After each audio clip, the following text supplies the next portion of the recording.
अस्सलाम वालेकुम। क्योंकि आप सबको पता है कि हमने स्टार्ट किया है क्लास 11th के लिए परवाज बोर्ड सीरीज, और इसी सीरीज में आज मैं दूसरा लेक्चर आपके साथ डिस्कस करूंगा, that is structure of atom. और अगर जेके बोर्ड की बात करेंगे, इस चैप्टर के बेटा टोटल 9 मार्क्स है। इसमें बेटा हम वही वाले क्वेश्चन डिस्कस करेंगे जिनको बेटा जेके बोर्ड में आने के चांसेस है, और या आज तक बेटा जो पूछे गए हैं जेके बोर्ड में। फर्दर बेटा अगर आपको बेटा इस लेक्चर का बेटा पीडीएफ चाहिए, आपके सामने 2 क्यूआर कोड है, इनको बेटा आप स्कैन कर सकते हो, आप इनका स्क्रीनशॉट ले सकते हो। तो इनको बेटा स्कैन कीजिएगा, वहां से बेटा आपको पूरे पीडीएफ मिलेगा बेटा हर किसी लेक्चर का। ठीक है, तो अगर हम स्टार्ट करेंगे बेटा इस चैप्टर को, तो पहला क्वेश्चन जो हमारे पास है that is define atomic number, mass number, isotopes and isobars. ठीक है, तो अगर हम बात कर लेंगे एक एटम की, एक एटम जब मैं बोलूंगा तो आपके दिमाग में एक पिक्चर आती है। कौन सी पिक्चर आती है बेटा? आपके दिमाग में बेटा आता है कि ये हमारे पास सेंटर पे होता है न्यूक्लियस, जिसमें होते हैं प्रोटॉन्स और न्यूट्रॉन्स। साथ में बेटा बाहर जो होते हैं, बाहर क्या प्रेजेंट होते हैं? इलेक्ट्रॉन्स। अभी जो आपके बोर्ड के सामने, बोर्ड पे बेटा जो पिक्चर बना के है, ये पिक्चर बेटा आपके माइंड में किसकी आ रही है? एटम की। और इस चीज को हम क्या नाम बोलते हैं? ये वाला जो होता है सेंटर पे, we call it as a nucleus. और न्यूक्लियस से बाहर वाला रीजन जो होता है, we call this region as extra nuclear part. Extra nuclear part यानी एक एटम में 2 चीजें होती है, एक होता है न्यूक्लियस और दूसरा होता है एक्स्ट्रा न्यूक्लियर पार्ट। और न्यूक्लियर जो होता है ना, ये पॉजिटिवली चार्ज होता है। न्यूक्लियर जो होता है ये क्या होता है बेटा? It is positively charge.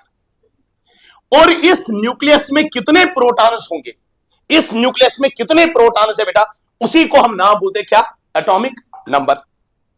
यानी अगर हम बात कर लेंगे एटॉमिक नंबर की, अगर हम बात कर लेंगे सबसे पहले बेटा हमारे पास क्या है? Atomic number. And we denote the atomic number by Z। इसको हम बेटा और एक नाम बोलते हैं प्रोटॉन नंबर। तो हम पहला पॉइंट लिखेंगे बेटा इसमें, आल्सो कॉल्ड प्रोटॉन नंबर। इसको हम बेटा प्रोटॉन नंबर भी बोलते हैं। यानी टोटल में न्यूक्लियस में कितने प्रोटॉन्स होंगे, उसी को हम क्या नाम बोलते हैं? Atomic number. यानी एटॉमिक नंबर होता है total number of protons, total number of protons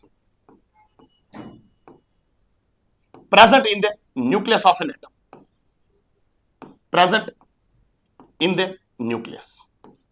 यानी न्यूक्लियस में कितने प्रोटॉन्स होंगे बेटा, उसी को हम नाम क्या बोलते हैं? Atomic number. चलिए बेटा दूसरा जो हमारे पास होता है उसको हम नाम बोलते हैं बेटा mass number. And we denote the mass number by A. ठीक है, ये हुआ पहला हमारे पास एटॉमिक नंबर। और दूसरा हमारे पास क्या है? Mass number. अब मास नंबर क्या होता है? न्यूक्लियस में कितने प्रोटॉन्स होंगे और कितने न्यूट्रॉन्स होंगे, उसी को हम बोलते हैं क्या? Mass number. यानी मास नंबर होता है बराबर total number of protons and neutrons, total number of protons and neutrons in the nucleus. यानी न्यूक्लियस में कितने प्रोटॉन्स होंगे और कितने न्यूट्रॉन्स होंगे बेटा, उसी को हम क्या नाम बोलते हैं? Mass number. यानी अगर मैं बोलूंगा मास नंबर होता है फिर बराबर, तो आप बोलोगे सर मास नंबर होता है बराबर, मास नंबर होता है बराबर number of protons plus number of neutrons. Number of protons plus number of neutrons, उसी को हम क्या नाम बोलते हैं? Mass number. और अब मुझे बोलेगा मास नंबर को किसे डिनोट करते हैं? ए से, is equal to number of protons को किसे डिनोट करते हैं? Z plus number of neutrons को N से डिनोट करेंगे। Z इस साइड जाएगा तो हम बोलेंगे N is equal to A minus Z। यानी जो नंबर ऑफ न्यूट्रॉन्स होते हैं, नंबर ऑफ न्यूट्रॉन्स होते हैं किसके बराबर? A माइनस Z के बराबर। ठीक है, अब मुझे बोलिएगा बेटा यहां पर देखिए, यानी अगर आपको नंबर ऑफ न्यूट्रॉन्स निकालने होंगे तो आप बोलोगे सर नंबर ऑफ न्यूट्रॉन्स होते हैं बराबर ए क्या है मास नंबर माइनस जेड क्या है एटॉमिक नंबर। ठीक है, ध्यान दें बेटा, जब भी बेटा किसी भी एलिमेंट की सिंबल देते हैं, अगर एक एटम की बेटा सिंबल आपको देनी है, एक एटम की सिंबल जो होती है बेटा, ये सिंबल होती है on the basis of atomic number. यानी जब जब बेटा कभी भी जिंदगी में एटम की सिंबल देनी होगी बेटा, हमेशा सिंबल एक एटम की होती है बेटा on the basis of atomic number. मान लो बेटा कोई एटम हमारे पास है, एटम एक्स, हमने यहां पर लिखा एटम एक्स, तो यहां पर जब हम लिखेंगे बेटा, यहां पर हम हमेशा लिखते हैं बेटा जेड, जेड का मतलब क्या होता है एटॉमिक नंबर, और हम हमेशा यहां पर क्या लिखते हैं mass number, that is A minus Z जो हमारे पास होगा, ए माइनस जेड को ही हम क्या बोलते हैं नंबर ऑफ न्यूट्रॉन्स। तो ये दूसरी टर्म हमारे पास थी मास नंबर। नंबर थर्ड बेटा जो हमारे पास है दैट इज आइसोटोप्स। क्या होते हैं आइसोटोप्स? चलिए बेटा, पहले मैं डेफिनेशन लिखूंगा आइसोटोप्स की। Chemical species which have same atomic number, which have same atomic number, which have same atomic number but different mass number। जिनका एटॉमिक नंबर सेम होगा लेकिन डिफरेंट क्या होगा बट डिफरेंट मास नंबर, जिनका mass number क्या होगा different. अच्छा, जब मैंने बोला ना एटॉमिक नंबर सेम होगा, तो एक चीज क्लियर है कि आइसोटोपस की जो सिंबल होगी बेटा, आइसोटोपस की सिंबल वहां पर बेटा क्या होनी चाहिए सेम।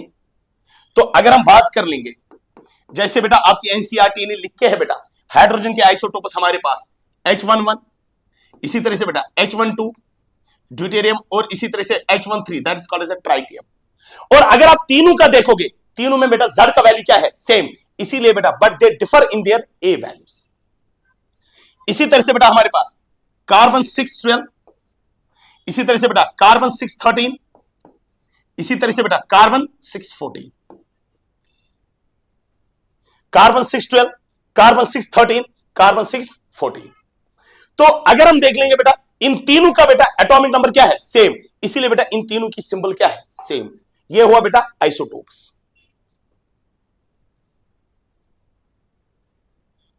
नेक्स्ट बेटा हमारे पास जो है that is what we call as isobars.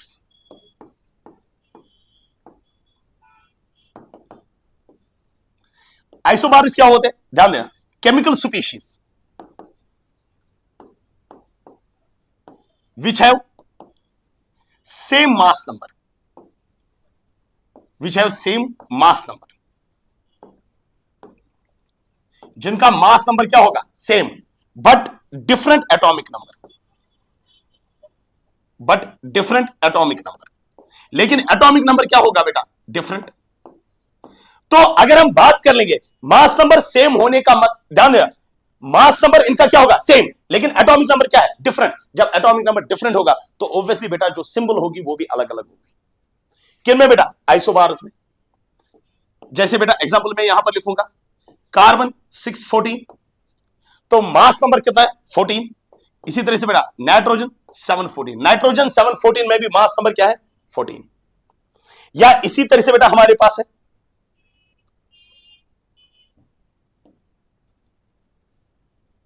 इसी तरह से बेटा हमारे पास एर्गॉन 1840, या इसी तरह से बेटा हमारे पास कैल्शियम 2040। तो चाहे पहली एग्जांपल देख लो या दूसरी एग्जांपल देख लो, पहली एग्जांपल में बेटा मास नंबर कितना है 14 दोनों का, लेकिन एटॉमिक नंबर क्या है डिफरेंट। अच्छा, दूसरी एग्जांपल में दोनों का मास नंबर कितना है 40 लेकिन एटॉमिक नंबर क्या है 18 और 20। तो अगर हम बात कर लेंगे बेटा, ये हमारे पास पहला क्वेश्चन था कौन सा बेटा एटॉमिक नंबर क्या होता है, मास नंबर क्या होते हैं, आइसोटोप्स क्या होते हैं और आइसोबार्स क्या होते हैं। मैंने बेटा ऑलरेडी बोला कि जो भी हमारा डिस्कशन रहेगा वो खाली बेटा जेके बोर्ड ओरिएंटेड ही रहेगा इस चैप्टर में, ठीक है। चलिए बेटा नेक्स्ट क्वेश्चन जो हमारे पास है that is what are the main postulates of Bohr's model. Bohr's model के पोस्टुलेट्स क्या है, और साथ में बेटा लिख के है व्हाट आर इट्स लिमिटेशंस, ठीक है शाबाश। तो यानी हमें डिस्कशन करना है कौन सा मॉडल, बोहर्स मॉडल। यहां पर देखिए हम जो डिस्कशन करेंगे बेटा किस मॉडल का, बोहर्स मॉडल का। पहली बात बेटा बोहर्स मॉडल के रिलेटेड यह है कि यह उन स्पीशीज के लिए एप्लीकेबल है जिनमें न्यूक्लियस होगा और इलेक्ट्रॉन बेटा एक ही होना चाहिए बाहर, यानी जिनमें खाली एक इलेक्ट्रॉन प्रेजेंट होंगे बेटा, what we call as a single electron species, उनके लिए बेटा बोहर्स मॉडल एप्लीकेबल है। यानी हम लिखेंगे बोहर्स मॉडल में बेटा applicable for single electron species, applicable for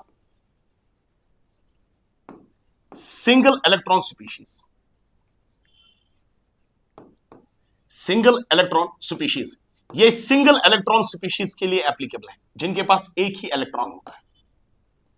जैसे बेटा ये एप्लीकेबल है किसके लिए, it is applicable for single electron species, जैसे ये एप्लीकेबल है हाइड्रोजन के लिए क्योंकि एक ही इलेक्ट्रॉन, हीलियम पॉजिटिव के लिए क्योंकि हीलियम पॉजिटिव में भी एक इलेक्ट्रॉन होता है, जैसे एप्लीकेबल है बेटा लिथियम 2 पॉजिटिव के लिए, एप्लीकेबल है बेटा बेरिलियम 3 पॉजिटिव के लिए एंड सो ऑन, ये इनके लिए एप्लीकेबल है। ठीक है, अब इसके अगर हम बात कर लेंगे बेटा, इसके पोस्टुलेट्स की अगर हम बात करेंगे, किसके पोस्टुलेट बेटा, बोहर्स मॉडल की। तो अगर हम बोहर्स मॉडल की बात करेंगे, इसने क्या बोला, इसने बेटा सिंपली बोला जो एटम होता है उसमें सेंटर पे होता है न्यूक्लियस। उसने बोला बेटा इस तरीके से बेटा सेंटर पे क्या होता है, न्यूक्लियस, और उसके बाद क्या होता है, यानी an atom consists of small positively charge nucleus at the centre. ये इसने पहला पोस्टुलेट बोला, यानी पहला पोस्टुलेट बोला बोहर्स मॉडल का यही है कि number first an atom consists of small positively charged nucleus at the center, small positively charged nucleus at the center, यानी एटम में बेटा स्मॉल पॉजिटिवली चार्ज न्यूक्लियस कहां पर होता है, सेंटर पे। ये इसका पहला पोस्टुलेट है। चलिए, यानी स्मॉल पॉजिटिवली चार्ज न्यूक्लियस होता है कहां पर बेटा, सेंटर पे। और फिर उसके बाद क्या बोला, इलेक्ट्रॉन जो होते हैं वो रिवॉल्व करते हैं around the nucleus in these circular paths. ये सर्कुलर पाथ्स बेटा जिनमें इलेक्ट्रॉन क्या कर लेता है, रिवॉल्व कर लेता है, यानी ये वो सर्कुलर पाथ से बेटा जिनमें कौन रिवॉल्व करता है, इलेक्ट्रॉन। यानी इसको हम पाथ नंबर 1 बोलेंगे, that is n is equal to 1। इसको बेटा हम path number 2 and we call it as n is equal to 2। ये path number 3 we call it as n is equal to 3, और ये बेटा हमारे पास n इज इक्वल टू 4। और इन्हीं पाथ्स को बेटा इसने बोला था, इनको हम नाम बोलते हैं एनर्जी लेवल्स, और इन्हीं पाथ्स को हम नाम बोलते हैं बेटा स्टेशनरी स्टेट्स। यानी जो इलेक्ट्रॉन होता है वो रिवॉल्व करता है around the nucleus in these circular paths, and we call these circular paths as orbits. यानी number 2 postulate, number 2, electrons revolve around the nucleus, electrons revolve around the nucleus, electrons revolve around the nucleus in circular paths, in circular paths called, उसको हम नाम बोलते बेटा orbits, या इसी को हम नाम बोलते बेटा एनर्जी लेवल्स, या इन्हीं को हम नाम बोलते बेटा स्टेशनरी स्टेटस। इन्हीं को हम नाम बोलते बेटा क्या, स्टेशनरी स्टेटस, या इसको हम नाम बोलते हैं बेटा ऑर्बिट्स, या हम इनको नाम बोलते हैं बेटा एनर्जी लेवल्स, या इनको हम नाम बोलते हैं stationery states. Number third point, ध्यान देना, जब तक इलेक्ट्रॉन किसी भी ऑर्बिट में है, चाहे ऑर्बिट नंबर 1 में बोलेंगे, ऑर्बिट नंबर 2 में बोलेंगे, ऑर्बिट नंबर 3 में बोलेंगे, ऑर्बिट नंबर 4 में, ऑर्बिट नंबर 5 में एंड सो ऑन, जब तक इलेक्ट्रॉन किसी भी ऑर्बिट में है उसकी बेटा एनर्जी चेंज नहीं हो जाती है। यानी उसकी एनर्जी बेटा कांस्टेंट रहती है जब तक वो बेटा एक पर्टिकुलर ऑर्बिट में है। यानी अगर एक इलेक्ट्रॉन एक पर्टिकुलर ऑर्बिट में है, उसकी एनर्जी बेटा खुद चेंज नहीं होगी। ध्यान दें। Number third, the energy of an electron, the energy of an electron in an orbit does not change with time. In an orbit does not change with time. Change with time. जो एक electron की energy है बेटा वो time के साथ change नहीं हो जाएगी, वो कांस्टेंट है। मान लो बेटा आपके पास energy level first and energy level second, तो आप फर्स्ट को बोलोगे लोअर एनर्जी लेवल, टू को बोलोगे higher energy level. Suppose two and third है, आप टू को बोलोगे लोअर, थ्री को बोलोगे हायर। चलो आप फोर्थ एंड वन है, आप वन को बोलोगे लोअर, फोर को बोलोगे हायर। आपके पास वन और थ्री है, आप वन को बोलोगे लोअर, थ्री को बोलोगे हायर। यानी अगर हम बात कर लेंगे, अगर मैं दो एनर्जी लेवल्स की बात कर लेता हूं, ये मान के चलो बेटा ये हमारे पास है लोअर एनर्जी लेवल, ये हमारे पास कोई लोअर एनर्जी लेवल, इसको हम नाम देंगे बेटा NL, ये लोअर एनर्जी लेवल है। और यहां पर बेटा हमारे पास हायर एनर्जी लेवल, इसको हम नाम बोलेंगे बेटा NH, इसको हम नाम बोलेंगे क्या, higher energy level, that is NH। अच्छा, जो लोअर एनर्जी लेवल की एनर्जी होगी इसको हम नाम देंगे बेटा EL, और जो हायर एनर्जी लेवल की एनर्जी होगी बेटा इसको हम नाम देंगे क्या, EH। अच्छा मुझे बोलेगा इन दोनों एनर्जी लेवल्स की जो डिफरेंस होगी बेटा उसको हम नाम बोलेंगे डेल्टा ई। यानी डेल्टा ई जो हमारे पास होगा that will be equal to EH माइनस EL। यानी आप यहां पर बोलोगे डेल्टा ई जो होगा that is equal to EH माइनस EL, that is higher energy level minus lower energy level, that is equal to delta H। अच्छा मुझे बोलेगा मान के चलेंगे बेटा इलेक्ट्रॉन यहां पर है लोअर एनर्जी लेवल में, अगर लोअर एनर्जी लेवल में इलेक्ट्रॉन है तो हमने ऑलरेडी बोला, बोहर ने बोला था क्या, the energy of an electron in an orbit does not change with time. Energy एक इलेक्ट्रॉन की बेटा चेंज नहीं हो जाएगी, तो इसकी एनर्जी हमेशा रहेगी बेटा क्या, EL। लेकिन अगर इसी के ऊपर बेटा हम एक फोटॉन इंसिडेंट करेंगे,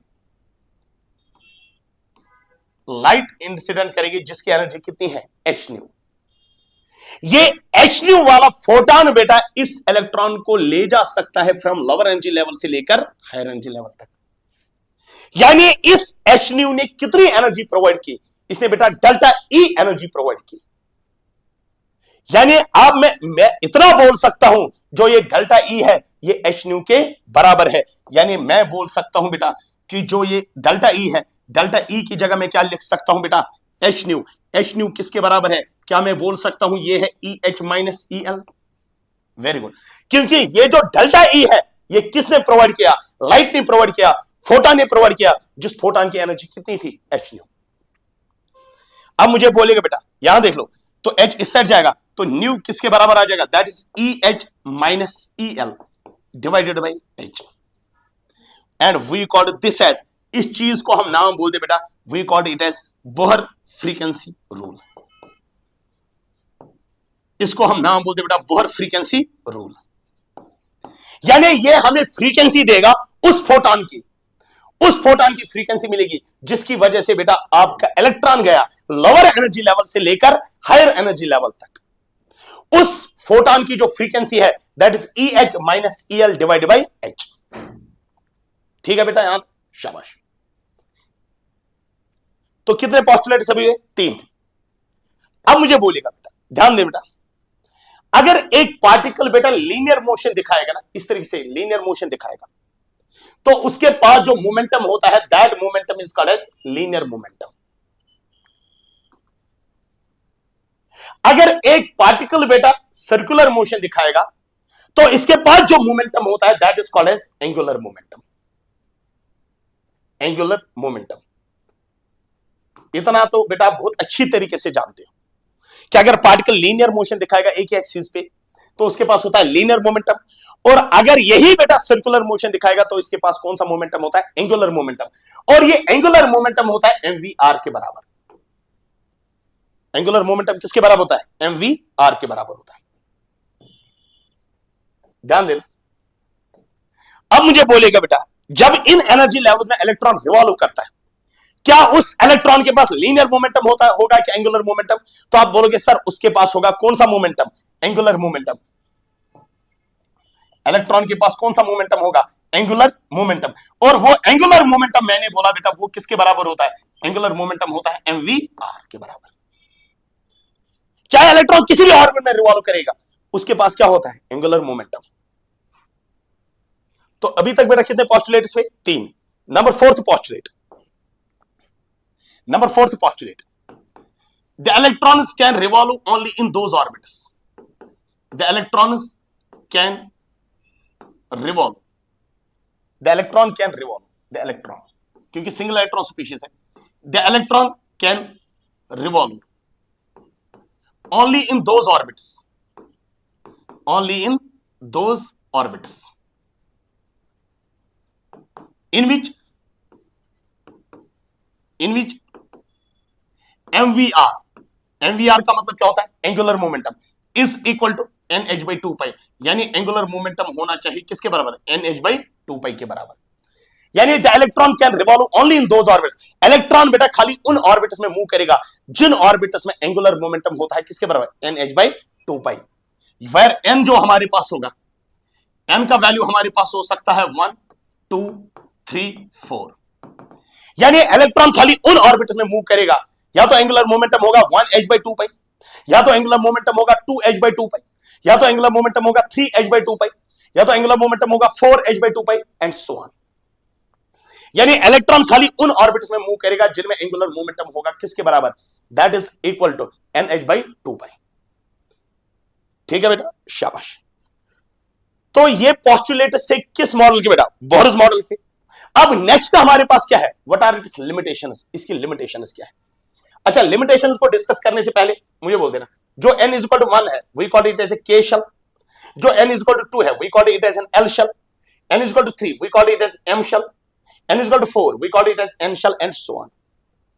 चाहे आप इनको ऑर्बिटल्स बोलो, शेल्स बोलो, एनर्जी लेवल्स बोलो या स्टेशनरी स्टेट्स बोलो, एक ही बात है।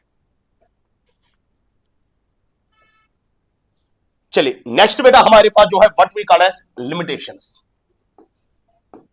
लिमिटेशंस क्या है किस मॉडल की बेटा? बोहर्स मॉडल की। पहली लिमिटेशन जो है that is not applicable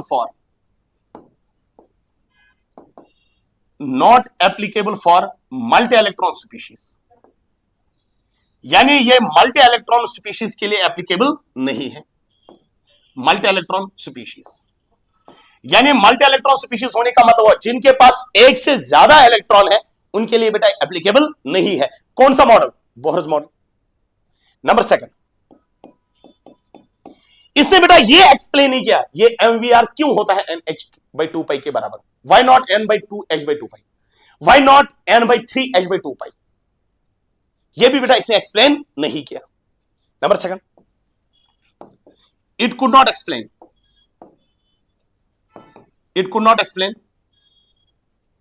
why MVR is equal to NH/2π। ये MVR क्यों NH/2π के बराबर होना चाहिए बेटा, ये भी इसने एक्सप्लेन नहीं किया। ध्यान देना, अगर बेटा यहां पर बेटा हमारे पास ये कोई लोअर एनर्जी लेवल है और ये कोई हायर एनर्जी लेवल है NL और यहां पर क्या है LH।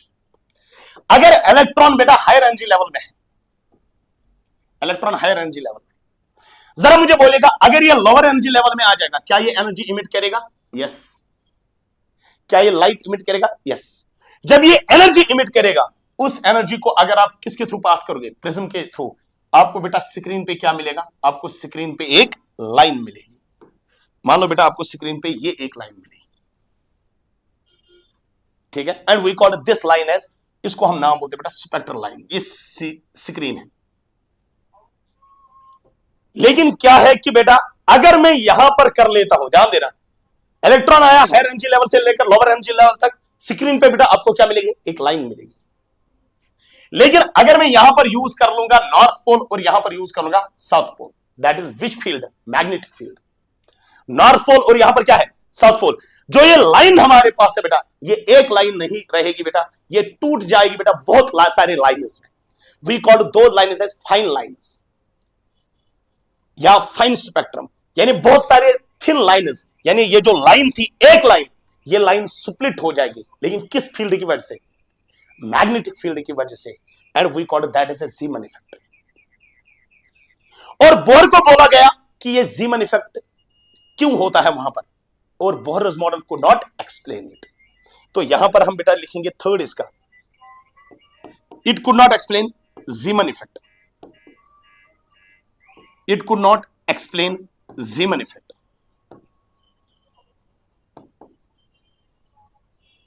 ज़ीमन इफेक्ट, इसने बेटा ज़ीमन इफेक्ट को एक्सप्लेन नहीं किया। अब आपके दिमाग में आ रहा होगा ज़ीमन इफेक्ट क्या होता है? ज़ीमन इफेक्ट सिंपली होता है splitting of line, splitting of spectral line, spectral line in presence of magnetic field, in presence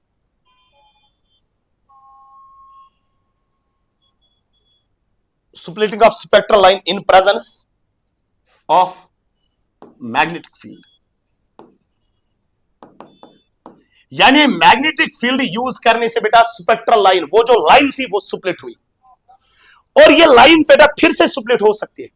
मगर अगर आप बेटा यहां पर यूज कर लेते, अगर आप बेटा यहां पर और यहां पर यूज कर लोगे, अगर आप यहां पर यूज करोगे प्लस, यहां पर यूज करोगे माइनस, अगर आप इलेक्ट्रिक फील्ड यूज करोगे, तब भी बेटा ये लाइन जो है, ये लाइन स्प्लिट हो जाएगी, and we call that effect as, उसको हम नाम बोलते हैं Stark effect.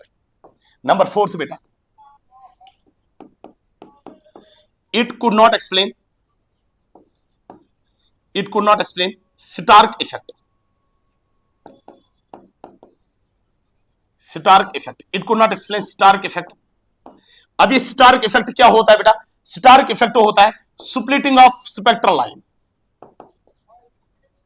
splitting of spectral line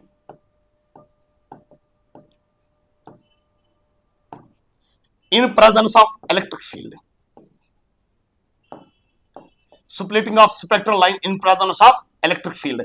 जब ये लाइन स्प्लिट हो जाएगी in presence of electric field, we called that splitting as stark effect। तो ये था बेटा हमारा दूसरा क्वेश्चन, दैट इज पोस्टुलेट्स क्या है बोहर's मॉडल के, और साथ में बेटा हमने बोहर's मॉडल के भी क्या बोले, लिमिटेशंस बोले।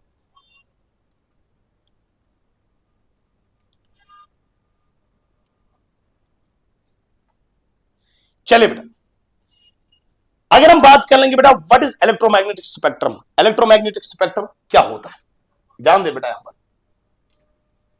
अच्छा, स्पेक्ट्रम को समझाने से पहले मुझे इतना बोलिए, जब भी हम बात कर लेते हैं स्पीड की, speed of light, speed of light या स्पीड ऑफ इलेक्ट्रोमैग्नेटिक रेडिएशंस, क्या आप बोलोगे सर वो होती है बराबर किसके बराबर? Frequency into wavelength. तो आप बोलोगे सर वो होती है किसके बराबर? फ्रीक्वेंसी मल्टीप्लाई बाई वेवलेंथ, यही होता ना। यानी जो स्पीड होती है, स्पीड किसके बराबर होती है? That is speed of any electromagnetic radiation, वो होती है बराबर फ्रीक्वेंसी मल्टीप्लाई बाई वेवलेंथ। ध्यान देना जो ये स्पीड होती है, स्पीड बेटा कांस्टेंट होती है हर किसी इलेक्ट्रोमैग्नेटिक रेडिएशन की, कितना? 3 × 10⁸ मीटर्स पर सेकंड। लेकिन फ्रीक्वेंसी जो होती है ये वेरिएबल होती है, और वेवलेंथ भी क्या होती है? वेरिएबल। ठीक है, ध्यान देना। अगर हम बात कर लेंगे बेटा, जब मैं इलेक्ट्रोमैग्नेटिक रेडिएशंस की बात करूंगा तो आपके दिमाग में आता है क्या? गामा रेज, आपके दिमाग में आता है बेटा एक्स रेज, आपके दिमाग में आता है बेटा यूवी, विजिबल आता है, आईआर आता है, माइक्रोवेव्स आता है, और रेडियो वेव्स आते हैं। यही आते हैं ना, माइक्रोवेव्स एंड रेडियो वेव्स। ये सारे बेटा इलेक्ट्रोमैग्नेटिक रेडिएशंस हैं। These all are AMR, that is electromagnetic radiations. Very good. अगर हम इन सारे इलेक्ट्रोमैग्नेटिक रेडिएशंस की बात करेंगे ना, हर किसी में बेटा स्पीड कांस्टेंट है,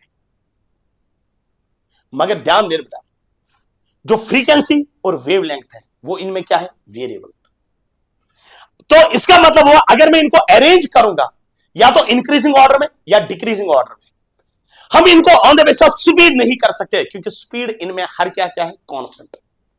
हां, हम इनको अरेंज कर सकते हैं on the base of frequency या on the base of wavelength. वो जो अरेंजमेंट आपने बनाया होगा बेटा, उसी अरेंजमेंट को हम नाम बोलते हैं इलेक्ट्रोमैग्नेटिक स्पेक्ट्रम। यानी इलेक्ट्रोमैग्नेटिक स्पेक्ट्रम क्या होता है? द अरेंजमेंट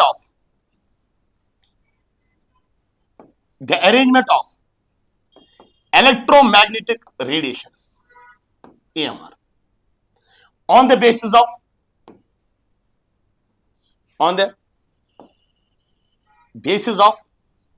wavelength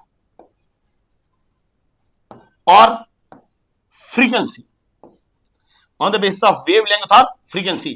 अच्छा, जब मैं वेवलेंथ के बेस पे अरेंज करूंगा तो मैं वेव नंबर के बेस पे भी करूंगा।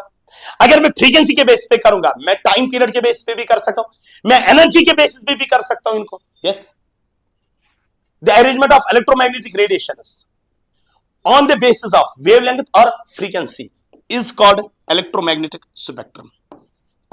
उसी को हम बेटा नाम बोलते हैं क्या? Electromagnetic spectrum.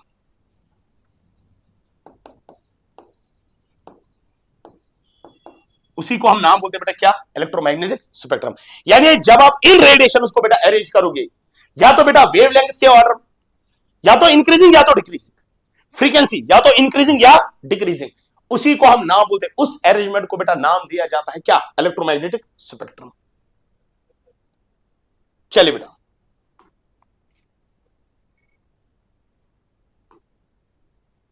हमारे पास क्वेश्चन क्या है? क्वेश्चन हमारे पास है calculate the energy of 1 mole of photons. आपको बेटा जो 1 मोल होता है ना, ये एक नंबर है। कौन सा नंबर? Avogadro number. यानी 1 मोल फोटॉन्स की आपको एनर्जी निकालनी है, हुज फ्रीक्वेंसी इज 5 × 10⁻14 हर्ट्ज। आपको बेटा वहां से फ्रीक्वेंसी देखें। पहले बेटा हम एक काम करेंगे, हम 1 फोटॉन की एनर्जी निकालेंगे। हमें 1 मोल का निकालना है, लेकिन 1 मोल का हम कैलकुलेट नहीं करेंगे। पहले हम बेटा कितने का कैलकुलेट करेंगे? पहले हम बेटा 1 फोटॉन का कैलकुलेट करेंगे, फिर 1 मोल का। तो अगर मैं आपको बोल देता हूं एनर्जी ऑफ 1 फोटॉन, 1 फोटॉन की एनर्जी अगर निकालनी हो, एनर्जी ऑफ 1 फोटॉन, 1 फोटॉन की एनर्जी जो हमारे पास है, that is equal to E is equal to h nu. E का वैल्यू किसके बराबर है बेटा? h न्यू के बराबर। तो H का वैल्यू कितना हमारे पास है? जरा मुझे बोलेगा, प्लैंक्स कांस्टेंट कितना हमारे पास होता है? ये 1 फोटॉन की एनर्जी है, यानी 1 फोटॉन की एनर्जी है H न्यू। जरा मुझे H का वैल्यू कितना है? 6.626 इंटू 10⁻−34। फ्रीक्वेंसी कितनी देखे? फ्रीक्वेंसी बेटा 5 × 10⁻14। सॉल्व करके बेटा कितना आ जाएगा? 6 5 हुए 30, 6 5 हुए 30, 33। That will become equal to 33, around 33 into 10⁻−20। मगर किस में होगा? जूल में। ये कितने फोटॉन्स की आपने एनर्जी लिखी बेटा? ये आपने 1 फोटॉन की एनर्जी लिखी, ये 1 फोटॉन की। अच्छा, ये h न्यू बेटा कितने फोटॉन्स की है? 1। अच्छा, 2 फोटॉन्स की कितनी होगी? Multiply by 2। 3 फोटॉन्स की मल्टीप्लाई बाय 3। 100 फोटॉन्स की मल्टीप्लाई बाय 100। अच्छा, मुझे बोलेगा x फोटॉन्स की मल्टीप्लाई बाय x। अच्छा, 1 मोल फोटॉन्स की मल्टीप्लाई बाय 1 मोल। यानी अगर मैं बोलूंगा बेटा energy of 1 mole of photons, energy of 1 mole of photons, 1 mole of photons, तो आप बोलोगे ना sir that is equal to h nu into Na। यानी h न्यू इंटू 1 मोल। मोल क्या है? नंबर। कौन सा नंबर? Avogadro number. तो हम लिखेंगे h न्यू इंटू 1 मोल। 1 मोल की जगह क्या लिखा? Na। यानी यहां पर हमने लिखा बेटा h न्यू इंटू 1 मोल। क्या हम इसको लिख सकते हैं बेटा? That is equal to h nu into 1 mole की जगह क्या लिखेंगे? Na, Avogadro number. बोलो बेटा h न्यू का कितना वैल्यू है? जरा मुझे h न्यू का कितना वैल्यू है? दैट इज h न्यू का वैल्यू है कितना? 33 इंटू 10⁻−20 इंटू Na का वैल्यू कितना है? 6.022 इंटू 10⁻23। अच्छा, इसको 6 ही मान लेंगे। 6 3 हुए 18, 6 3 हुए 18, 19। That is 198 into 10⁻3। ये एनर्जी कितनी होगी बेटा? 1 मोल ऑफ फोटॉन्स की। साथ में यहां पर क्या लिखेंगे? जूल। अच्छा, साइंटिफिक नोटेशन में अगर लिखना होगा तो हम लिखेंगे बेटा 1.98 इंटू 10 की पावर 5 जूल्स। अच्छा मुझे बोलिएगा बेटा, ये वाली एनर्जी जो आपको मिली, ये एनर्जी जो आपको मिली, ये जो आपको एनर्जी मिली, ये एनर्जी बेटा आपको कितने फोटॉन्स की मिली बेटा? ये आपको बेटा 1 मोल ऑफ फोटॉन्स की एनर्जी मिली, जिन फोटॉन्स की बेटा फ्रीक्वेंसी दे के है, और कितनी फ्रीक्वेंसी दे के है? 5 इंटू 10 की पावर 14 हर्ट्ज। चलिए बेटा, नेक्स्ट बेटा हमारे पास है what is D Broglie hypothesis. D Broglie hypothesis क्या कहते हैं? ध्यान देना, डी ब्रॉगली हाइपोथेसिस ये कहता है, ध्यान दे बेटा, अगर मेरे हाथ में ये पेन है, हाँ रेस्ट पे है, तो ये पार्टिकल ये आपको नजर आता है क्या? हाँ ये पार्टिकल है, सीधी बेटा आपको नजर आता है कि ये पार्टिकल है। लेकिन अगर मैं इसी पेन को बेटा इस एंड से फेंकूंगा उस एंड तक जहां पर कैमरा लगा हुआ है, तो ये किस में आ जाएगा? मोशन में। जब ये मोशन में आ जाएगा, इसके साथ बेटा और एक कैरेक्टर आता है, that is called as a wave character. उसी चीज को हम नाम बोलते हैं डी ब्रॉगली हाइपोथेसिस। यानी डी ब्रॉगली हाइपोथेसिस कहती है particle is in motion, particle is in motion possess wave character। जब पार्टिकल्स बेटा मोशन में होंगे तो उनके साथ और एक कैरेक्टर होगा, that is called as a wave character. अब ये पार्टिकल जो होगा ना, ये पार्टिकल बेटा हमारे पास इलेक्ट्रॉन भी हो सकता है, ये हमारे पास बेटा क्रिकेट बॉल भी हो सकती है। यानी ये पार्टिकल माइक्रोस्कोपिक भी हो सकता है और ये पार्टिकल मैक्रोस्कोपिक भी हो सकता है। यानी जब भी पार्टिकल मोशन में होता है तो उसके साथ और एक कैरेक्टर होगा, दैट इज कॉल्ड एज कौन सा कैरेक्टर? Wave character.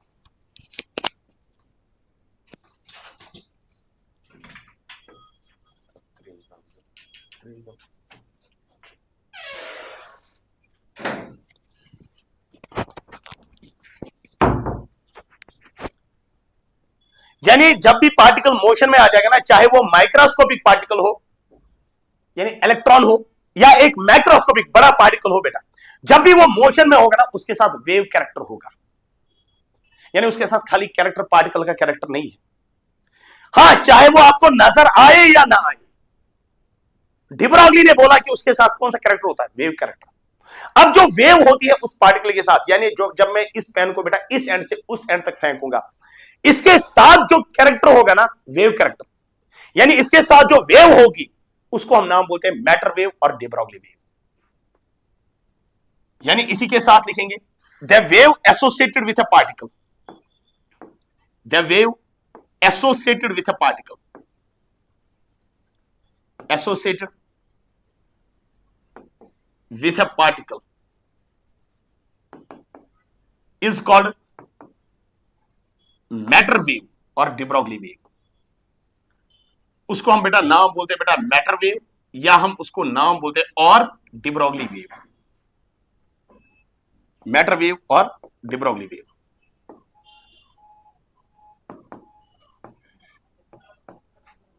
कौन तरीका?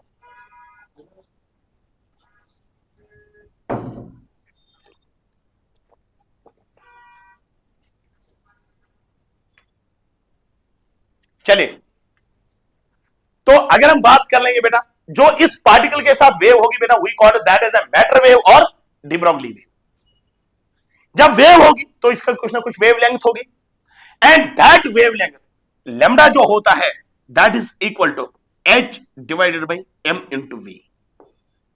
h क्या है बेटा? Planck's constant. m क्या है? Mass of particle. v क्या है? Velocity of particle. ये आपको वेव लेंथ देगा। किसकी वेव लेंथ देगा? एक डी ब्रॉगली वेव की। तो हम इसको नाम बोलेंगे बेटा लैम्डा डीबी। यानी आपको बेटा ये वेव लेंथ है, लेकिन किस वेव की? डी ब्रॉगली वेव की। या हम बेटा इसी को बेटा लिखेंगे that is equal to h divided by mass into v को हम क्या बोलते हैं? p। p का मतलब क्या होता है? मोमेंटम। यानी m is the mass of particle, v is the velocity of particle. ये हमारे पास था बेटा कौन सी हाइपोथेसिस? D Broglie hypothesis. चलिए बेटा नेक्स्ट जो हमारे पास क्वेश्चन हमारे पास है, what will be the wave length of A ball. आपको बेटा वेव लेंथ निकालनी है एक बॉल की। यानी आपको जो वेव लेंथ निकालनी होगी वो डी ब्रॉगली वेव लेंथ होगी। अब मास 0.1 केजी, जिसका मास कितना है 0.1 KG, moving with a velocity of 10 metres per second, जिसकी वेलोसिटी कितनी है बेटा 10 मीटर्स पर सेकंड। यानी आप इतना बोलोगे कि सर जो हमें यहां पर कैलकुलेट करना है वो हमें de Broglie wavelength calculate करनी है, तो आप बोलोगे सर लैम्डा जो होगा that is equal to h divided by mv। What is h? Planck's constant. बोलो बेटा h का वैल्यू कितना हमारे पास है? h का वैल्यू है 6.626 इंटू 10 की पावर -34 डिवाइडेड बाय m क्या है? Mass of particle. जरा मुझे बोलेगा मास ऑफ पार्टिकल कितना है? 0.1 into what is the velocity of particle? 10। ये होगा। जब आप इसको सॉल्व करोगे बेटा, h भी आपने बेटा SI यूनिट में लिया, m भी बेटा आपने SI यूनिट में लिया, v भी बेटा आपने SI यूनिट में लिया, तो लैम्डा जो वेव लेंथ होगा वो भी SI यूनिट में होगा, यानी इसका क्या होगा मीटर। सॉल्व करके बेटा वो आ जाएगा 6.626 इंटू 10 की पावर -34 मीटर्स। ये डी ब्रॉगली वेव लेंथ होगी। किसकी D Broglie wave length?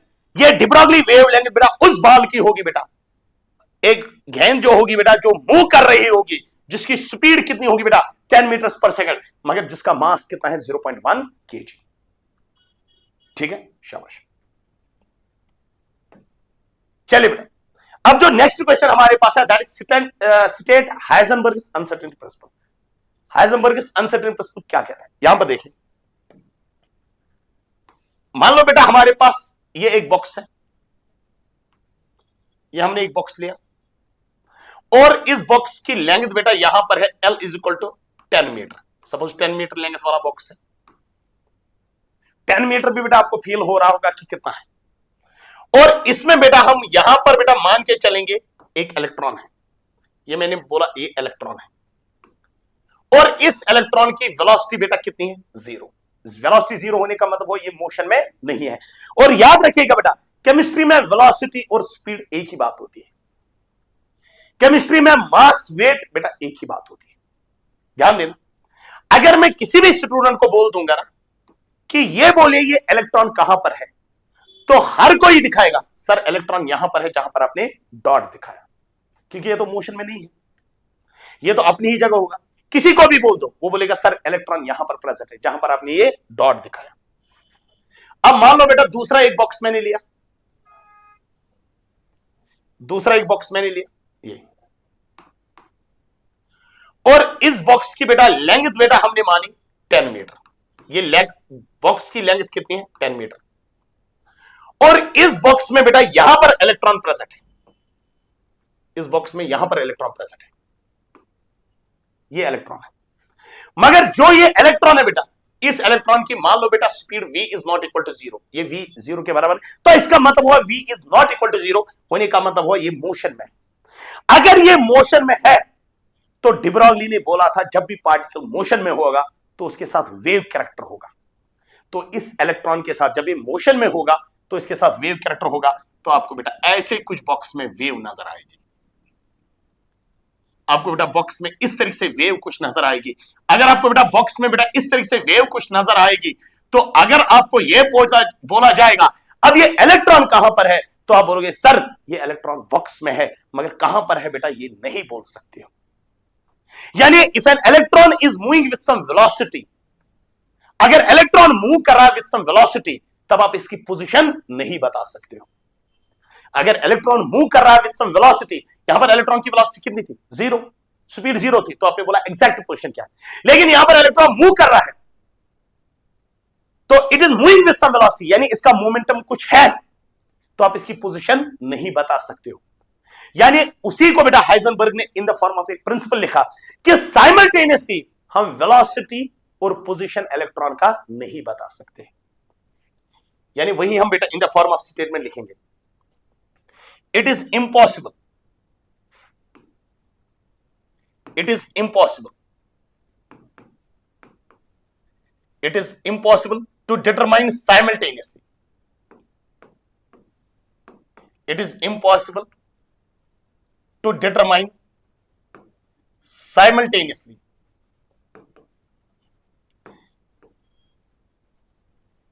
the exact position,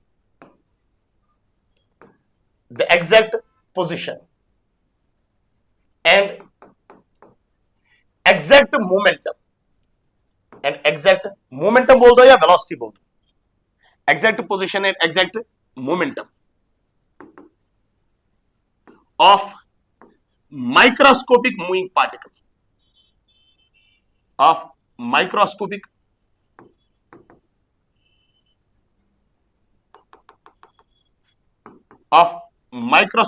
moving particle like electron, microscopic moving particle like electron. यानी इसकी ना हम एग्जैक्ट पोजीशन बता सकते हैं, ना हम एग्जैक्ट मोमेंटम बता सकते हैं। किसका बेटा? इस माइक्रोस्कोपिक मूविंग पार्टिकल का, जिस माइक्रोस्कोपिक मूविंग पार्टिकल बेटा जो हमने बोला क्या? इलेक्ट्रॉन है। यानी अगर हम देख लेंगे साइमल्टेनियसली हम पोजीशन और मोमेंटम नहीं बता सकते। और अगर मैं इसी को बेटा इक्वेशन फॉर्म में लिखूंगा तो मैं लिखूंगा बेटा delta x dot delta p is greater और equal to h divided by 4 pi. इसी को हम लिखेंगे बेटा इस फॉर्म में, delta x dot delta p is greater और equal to h divided by 4 pi. Delta x dot delta p is greater और equal to h divided by 4 pi. Where delta x जो हमारे पास है, डेल्टा एक्स क्या होता है? Delta x बेटा हमारे पास होता है अनसर्टेनिटी इन पोजीशन, अनसर्टेनिटी इन पोजीशन।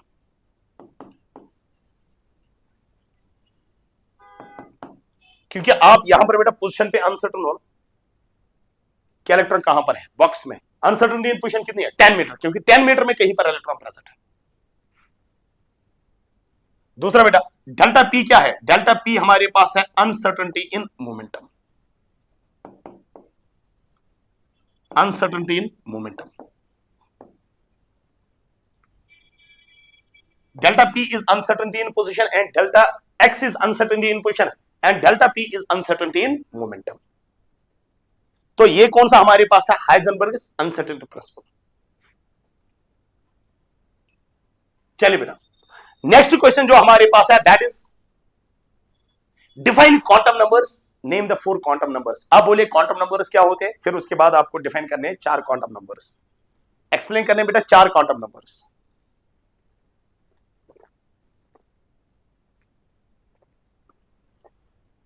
चलिए तो आपके सामने अगर बोर्ड पे देखेंगे ना, एक इक्वेशन लिख के है, एक जानी पहचानी सी इक्वेशन है बेटा, वी कॉल दिस इक्वेशन है श्रोडिंजर्स वेव इक्वेशन। ठीक है, और श्रोडिंजर्स वेव इक्वेशन को अगर आप देख लोगे, इसको बेटा आपने D square psi divided by D X square, पहले मैं पढ़ूंगा एक बार फिर मैं बोल दूंगा क्या, plus d square psi divided by d y square plus d square psi divided by d Z square plus 8 pi square m divided by h square E minus V into psi is equal to 0। पहले मैं हर किसी term का meaning बोल दूंगा। जो x y z है, these are what we call as coordinators of an electron. X y z क्या है बेटा? कोऑर्डिनेटर्स एक इलेक्ट्रॉन के। एम क्या है बेटा? M is the mass of an electron. E क्या है? Total energy of an electron. V क्या होता है बेटा? V is the potential energy of electron. तो ये फिर काइनेटिक एनर्जी होगी, total energy minus potential energy, kinetic energy. जो इलेक्ट्रॉन होता है बेटा, जैसे हमने यहां पर बोला, यहां पर बेटा हमने दिखा था कि जो इलेक्ट्रॉन होता है ये रिवॉल्व करता है अराउंड दीज पाथ्स। जब ये रिवॉल्व कर रहा है तो डी ब्रॉगली ने बोला फिर इसके साथ और एक कैरेक्टर होगा जिसको हम नाम बोलेंगे, कौन सा कैरेक्टर? Wave character. और जो वो इलेक्ट्रॉन की वेव होती है जिसको हम नाम बोलेंगे इलेक्ट्रॉन वेव, इलेक्ट्रॉन वेव को हम बेटा रिप्रेजेंट करते हैं किससे? साई से। इसको हम नाम बोलते हैं इलेक्ट्रॉन वेव और वेव फंक्शन। अगर आप इस इक्वेशन में देखोगे ना, इस इक्वेशन में डिफरेंशिएशन 2 बार की है आपने बेटा। इससे पहले बेटा पढ़ा होता है डी बाई डी एक्स। जब इसी डी बाई डी एक्स को आप 2 बार यूज करोगे ना, उसको हम बोलेंगे 2 बार डिफरेंशिएशन, यानी second order differential. D by d x को आपने 2 बार यूज किया, बस और कुछ नहीं। एक बार तो बेटा आपने यूज किया है बेटा फिजिक्स में, लेकिन उसी को बेटा further d by d x कर दो बेटा 2 बार, we call it that is a second order differential equations. जरा मुझे बोलेगा, ये एक जानी पहचानी सी इक्वेशन है जिसको आपने बेटा बचपन में देखा है, that is a x square plus b x plus c is equal to 0, where a is not equal to 0। पढ़ा है ना? इस इक्वेशन को हम नाम बोलते हैं क्वाड्रेटिक इक्वेशन। और ये भी बेटा इसी तरीके से एक इक्वेशन है, बस इसका नाम है बेटा श्रोडिंजर्स वेव इक्वेशन। जब आप इस इक्वेशन को सॉल्व करोगे लास्ट पे आपको मिलते हैं रूट्स, या जिनको हम नाम बोलते हैं सॉल्यूशंस। अब जब आप इस इक्वेशन को सॉल्व करोगे, श्रोडिंजर्स वेव इक्वेशन को, आपको लास्ट में मिलेंगे रूट्स या सॉल्यूशंस। और जो आपको रूट्स या सॉल्यूशन मिलेंगे उन्हीं को हम नाम बोलते हैं क्या? Quantum numbers. यानी क्वांटम नंबर्स क्या होते हैं? इस इक्वेशन के जो रूट्स होते हैं या इस इक्वेशन का जो सॉल्यूशन होते हैं उन्हीं को हम नाम बोलते हैं क्या? Quantum numbers. यानी क्वांटम नंबर्स क्या होते हैं? तो हम बोलेंगे बेटा the solutions of Schrodinger's wave equation.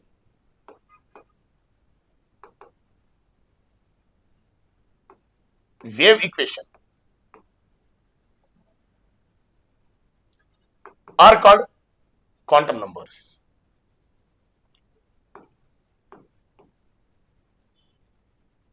उनको हम नाम बोलते हैं बेटा क्या? Quantum numbers. यानी जो सॉल्यूशंस होते हैं श्रोडिंजर्स वेव इक्वेशन के, उन्हीं को हम क्या नाम बोलते हैं? Quantum numbers. यानी the solutions of Schrodinger's wave equation are called quantum numbers. अब अगर क्वांटम नंबर्स की बात कर लेंगे, टोटल में बेटा हमारे पास 4 क्वांटम नंबर्स हैं, 4 क्वांटम नंबर्स। 4 क्वांटम नंबर्स हमारे पास है, 1 2 3 एंड 4। पहला जो हमारे पास है that is called as a principal quantum number. Principal quantum number, principal quantum number को हम डिनोट करते हैं किससे बेटा? n से। दूसरा हमारे पास है what we call as azimuthal quantum number. Azimuthal quantum number को हम बेटा किससे डिनोट करते हैं? l से। तीसरा हमारे पास है what we call as magnetic quantum number. Magnetic quantum number को हम डिनोट करते हैं ml से।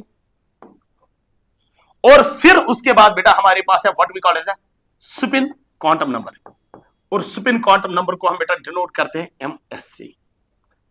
लेकिन इसमें से जो बेटा ये हमारे पास है, ये वाला quantum number that is spin quantum number, ये हमने बेटा यहीं से इंट्रोड्यूस किया है, और ये आपको बेटा श्रोडिंजर्स वेव इक्वेशन से नहीं मिले।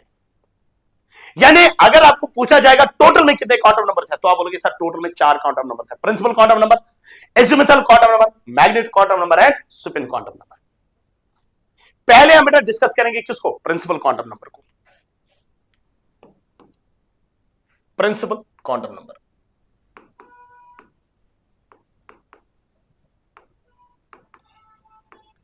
and we denote the principal quantum number by n। ठीक है, तो अगर मैं प्रिंसिपल क्वांटम नंबर की बात कर लेता हूं, तो ये प्रिंसिपल क्वांटम नंबर जो हमारे पास है ना, ये हमें शेल के बारे में देता है, इंफॉर्मेशन अबाउट शेल और एनर्जी लेवल। यानी शेल का साइज क्या है, शेल में एनर्जी कितनी है, शेल का नाम क्या है। यानी अगर हम देख लेंगे, it represents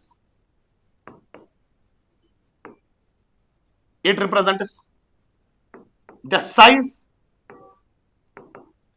comma energy। it represents size comma energy and name of a shell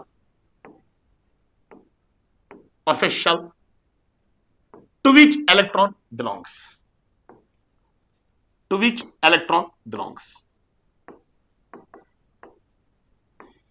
यानी नाम क्या है बेटा शेल का, एनर्जी क्या है बेटा शेल की, और उस शेल का साइज क्या है बेटा, वही इंफॉर्मेशन हमें देता है कौन सा? Principal quantum number.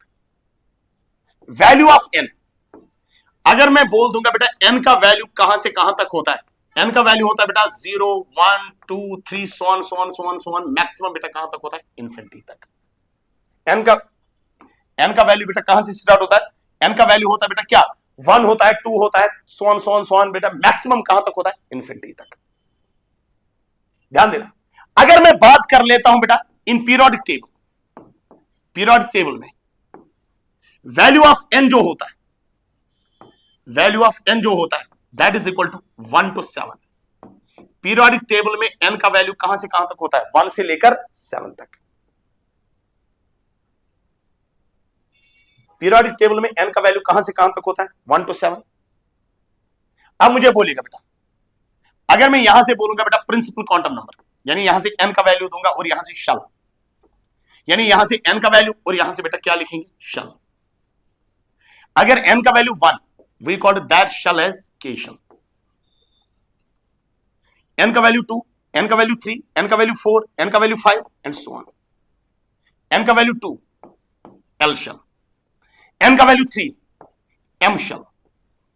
इसी तरह से बेटा n का वैल्यू 4 n शल, n का value 5 o shell and so on.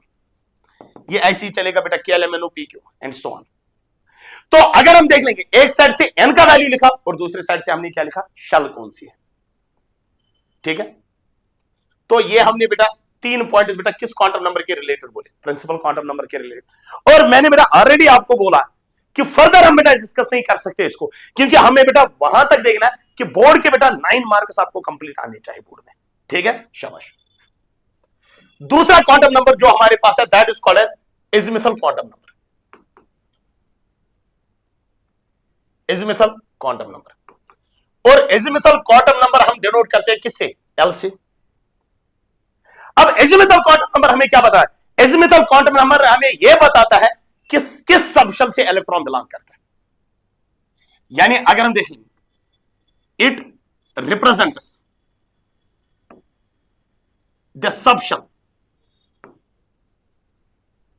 to which electron belongs,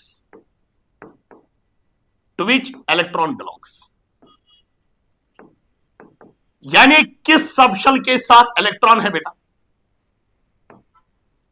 यानी किस सबशेल के साथ इलेक्ट्रॉन है बेटा, उसकी इंफॉर्मेशन हमें कौन देता है, एजिमुथल क्वांटम नंबर। ध्यान देना। दूसरा पॉइंट मिला, वैल्यू ऑफ एल जो होता है, वैल्यू ऑफ एल वो होता है बराबर बेटा, value of L is equal to 0, 1, 2 and so on, so on, so on। यहां हम लिखेंगे बेटा 0 to n-1, 0 to n-1। n किसका नंबर, n किसका है, प्रिंसिपल क्वांटम नंबर। यानी कहने का मतलब हुआ एजिमुथल क्वांटम नंबर का वैल्यू प्रिंसिपल क्वांटम नंबर से कम होता है। यानी हम बोलेंगे l का वैल्यू क्या हो सकता है, 0 हो सकता है, 1 हो सकता है, 2 हो सकता है, so on, so on, so on, यहां तक बेटा n-1। यानी अगर मैं बोलूंगा L किसकी इंफॉर्मेशन हमें देता है, सबशेल की। यहां से हमने लिखा L, फिर यहां से हम लिखेंगे सबशेल। L का वैल्यू बेटा 0, तो we called that subshell as कौन सी सबशेल, S सबशेल। L का value 1, we called that subshell as P subshell. L का value 2, we called that subshell as D subshell. L का value 3, we called that subshell as F subshell. यानी अगर ऐसे बेटा ये आगे चलेगा, क्योंकि हमें यही SPDF की रिक्वायरमेंट होती है, तो हम यही लिखेंगे। तो एक साइड से मैंने L के वैल्यू लिखे और दूसरे साइड से मैंने सबशेल लिखा। यानी एजिमुथल क्वांटम नंबर हमें इसकी इंफॉर्मेशन देता है कि इलेक्ट्रॉन किस सबशेल में प्रेजेंट है। ठीक है, चलिए बेटा नंबर थर्ड बेटा हमारे पास that is called as, number third जो हमारे पास है दैट इज कॉल्ड एज है मैग्नेटिक क्वांटम नंबर। ठीक है, number third is called as है magnetic quantum number. Magnetic quantum number को हम डिनोट करते हैं किससे बेटा, MLC। इसको हम बेटा और एक नाम बोलते हैं, also called orientation quantum number, also called orientation quantum number, also called orientation quantum number. इसको हम नाम बोलते हैं बेटा ओरिएंटेशन क्वांटम नंबर। किस क्वांटम नंबर को, मैग्नेटिक क्वांटम नंबर को। तो अगर हम देखेंगे वैल्यू ऑफ ml, ml का वैल्यू जो होता है that is equal to -L through 0 to +L। यानी ml का वैल्यू होता है कहां से कहां तक, -L से लेकर थ्रू 0 टू +L।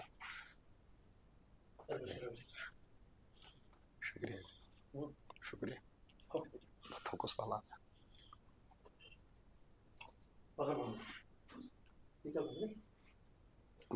स्लाइड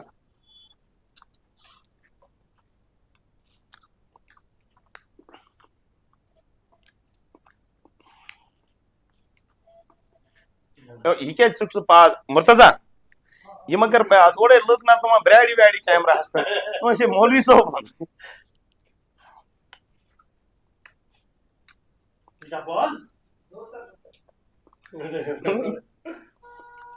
चलो मोई तला का शूट खोने मोई मिसेस ना ब्रोट माने मौलवी साहब ब्रोट को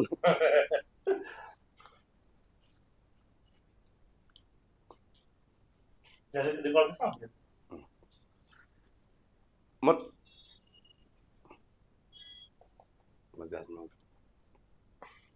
सर बस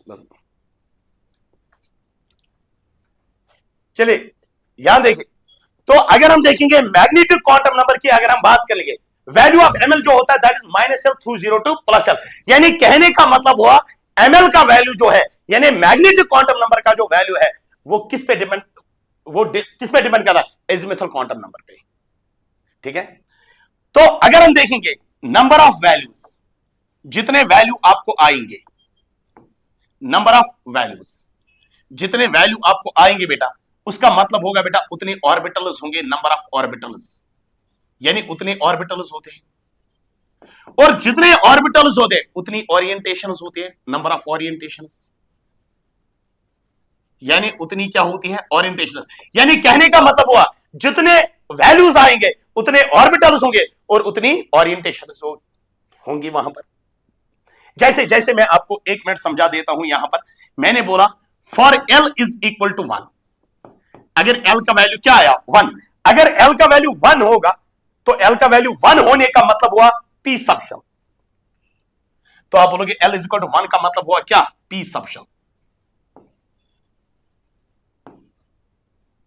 जरा मुझे बोलेगा ML का वैल्यू कहां से कहां तक होगा ML का वैल्यू होगा -L through 0 to +L that is -1 through 0 to +1 जरा मुझे बोलेगा बेटा यहां पर बेटा -1 0 +1 तो कितने वैल्यूज आ जाएंगे 3 तो जब 3 वैल्यू आ गए तो आप बोलोगे सर वैल्यूज कितने आ गए 3 तो number of values is equal to number of orbitals यानी P सबशल जो हमारे पास होगी P subshell is made up of 3 orbitals और उन ऑर्बिटल्स को हम बोलेंगे P ऑर्बिटल्स ठीक है ये था बेटा थर्ड क्वांटम नंबर कौन सा मैग्नीट्यूड क्वांटम नंबर और उसके बाद बेटा हमारे पास आता है और एक quantum number that is called as the spin quantum number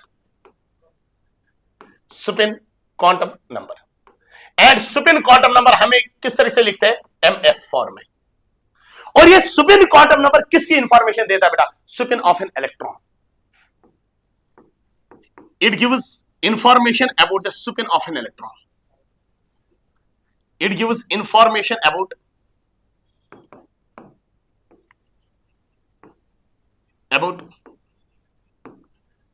spin of an electron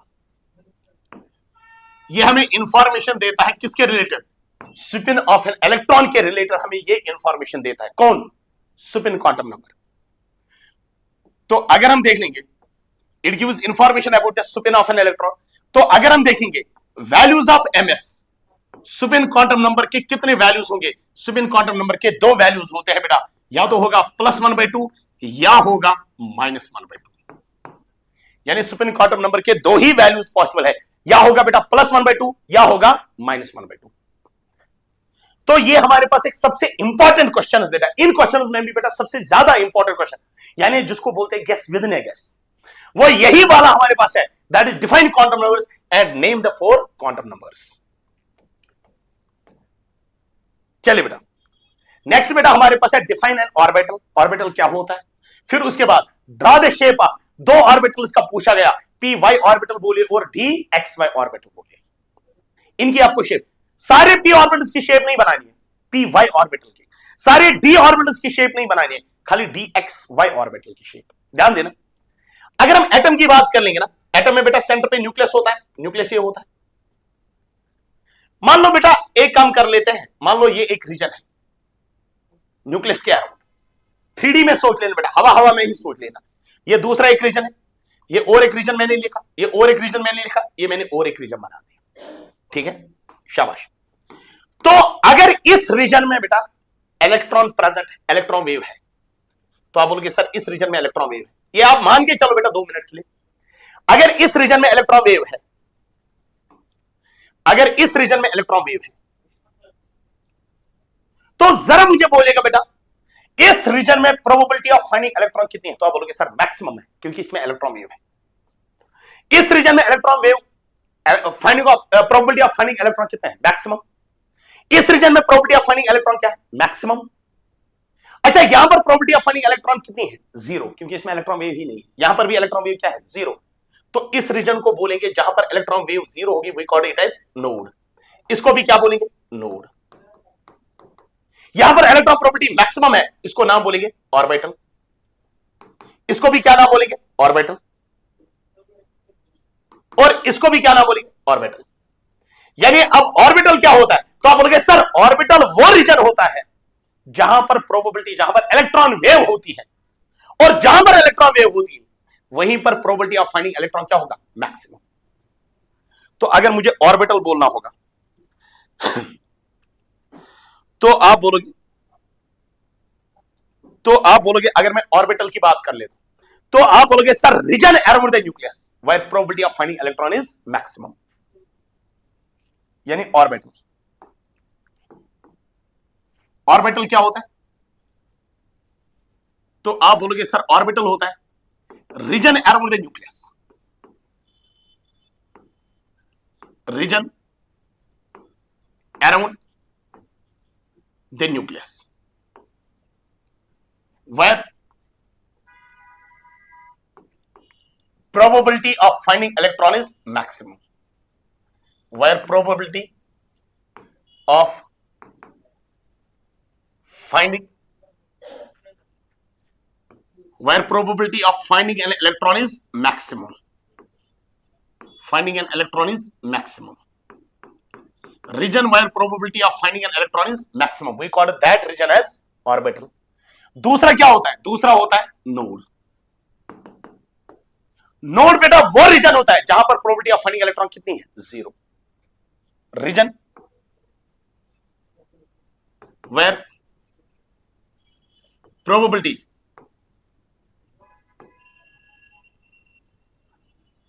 of finding an electron is zero.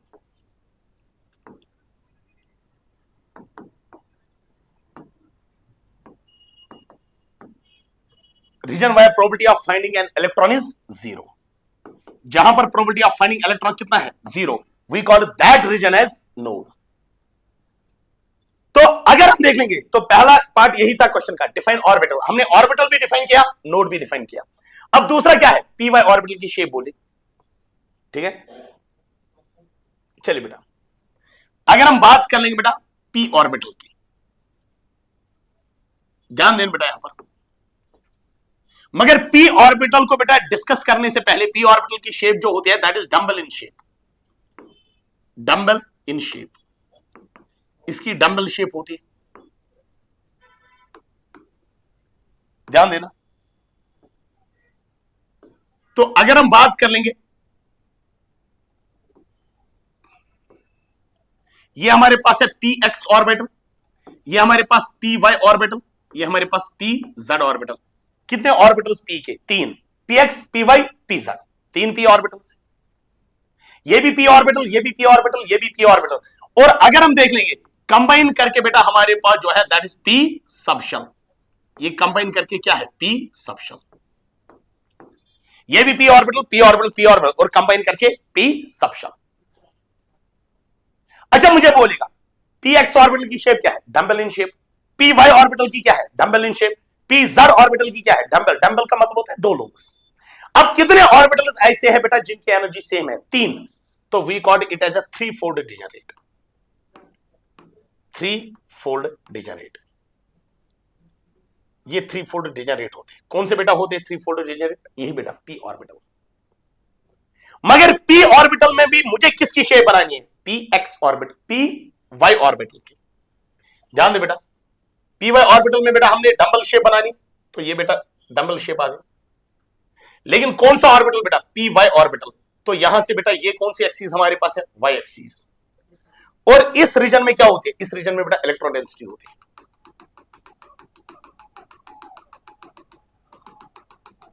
इस रीजन में इलेक्ट्रॉन डेंसिटी होती है। अब मुझे बोलेगा अगर इस रीजन में बेटा इलेक्ट्रॉन डेंसिटी है, जरा मुझे बोलेगा बेटा अगर इस रीजन में बेटा इलेक्ट्रॉन डेंसिटी है, ये कौन सा ऑर्बिटल हमारे पास है? तो आप बोलोगे सर ये हमारे पास है पी वाई ऑर्बिटल। ठीक है, शाबाश। हाँ, अगर हम बेटा यहां से वाई एक्सिस हटा के बेटा पी एक्स लिख लेते तो ये हमारे पास किस ऑर्बिटल की शेप आ गई? पी वाई ऑर्बिटल की। हाँ, अगर आपको बेटा एग्जाम में पूछा जाएगा पी एक्स की ऑर्बिटल, तो आप वाई एक्सिस को हटा के यहां पर एक्स लिख लेना, तो पी एक्स ऑर्बिटल। अगर पी जेड, तो बेटा इस यहां पे वाई हटा के बेटा पी जेड लिख लो, तो पी जेड ऑर्बिटल की शेप बनी। नेक्स्ट बेटा हमारे पास है, ये हुआ पी ऑर्बिटल। नेक्स्ट बेटा हमारे पास है डी ऑर्बिटल। डी ऑर्बिटल,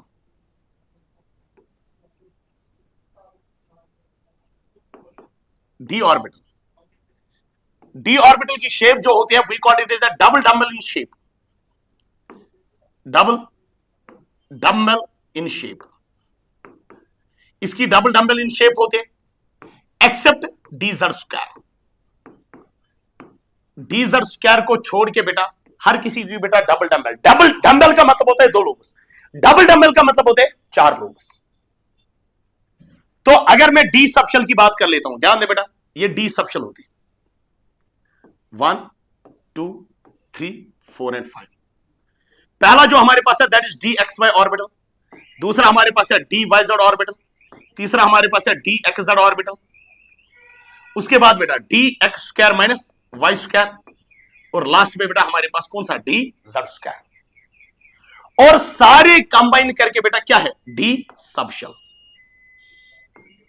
सारे कंबाइन करके क्या है? D subshell. D X Y, D Y Z, D X Z, D X square minus Y square and D Z square, ये सारे कंबाइन करके क्या है? D orbitals. तो अगर हम देख लेंगे बेटा कितने ऑर्बिटल्स ऐसे बेटा जिनकी एनर्जी सेम है, तो आप बोलोगे सर 5 ऑर्बिटल्स ऐसे हैं जिनकी एनर्जी सेम है, तो we called it as a 5-fold degenerate. We called it as 5-fold degenerate, यानी 5 ऑर्बिटल्स ऐसे हैं जिनकी एनर्जी क्या है? सेम। लेकिन हमें किस ऑर्बिटल की शेप बनानी है बेटा? डी वाई जेड की। ध्यान देना,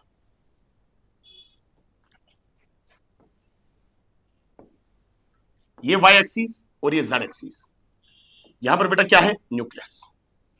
तो अगर हम बात कर लेंगे बेटा यहां पर, तो यहां पर बेटा हमारे पास है, अगर हम बात कर लेंगे बेटा, ये हमारे पास एक लोब, हमारे पास ये हमारे पास दूसरा लोब, थर्ड एंड फोर्थ, क्योंकि 4 लोब है ना। जरा मुझे बोलेगा, we call this orbital as, इस ऑर्बिटल को हम नाम बोलते बेटा डी वाई जेड ऑर्बिटल। ये डी वाई जेड ऑर्बिटल हमारे पास है, और ये इस लोब का मतलब होता है बेटा इलेक्ट्रॉन डेंसिटी। लोब का मतलब होता है बेटा क्या? Electron density. तो ये हमारे पास था कौन सा question? Define orbital, draw the shape of किस किस ऑर्बिटल का पूछा गया? P Y orbital. अच्छा, डी एक्स वाई का पूछा गया, डी एक्स वाई का। यहां से बेटा हमारे पास है एक्स एक्सिस, और यहां से बेटा हमारे पास कौन सी एक्सिस? वाई एक्सिस, यानी ये हमारे पास है डी एक्स वाई ऑर्बिटल। हाँ, डी वाई जेड का पूछा जाएगा तो वाई लिख लो, जेड लिख लो। डी एक्स जेड का पूछा, एक्स लिखो और जेड लिखो। यानी इन 3 में आप ऐसा कर सकते हो। चलिए बेटा,